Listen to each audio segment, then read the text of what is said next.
अरे इकडे इकडे. काय रे भरतराव? अरे काल काय पोरगी बघायला गेला होता काय? गेलतो ना शावगावच्या तिकडे गेलतो भावा पोरगी बघायला. मग काय रे मग बघितली का पोरगी? पोरगी बघितली भावा, भारी होती पोरगी, पण काय काय प्रश्न विचारले मग त्यांनी?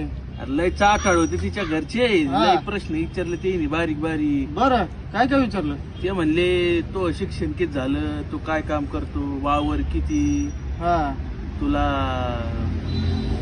पगार किती, लय लय विचारलं ते.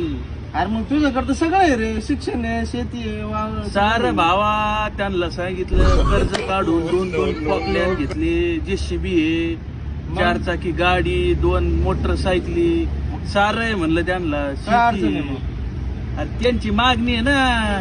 काय अट आहे? ते म्हणते आमच्या पोरीला शेती पाहिजे, हा पण पोरगी शेतात काम करायला जाणार नाही. पोरीला शेती पाहिजे, शेतात काम करायला नको. हा. हा? मग शेत काय काय त्या वावरातलं ढ्याकण्याने गांड पुसायला पाहिजे का?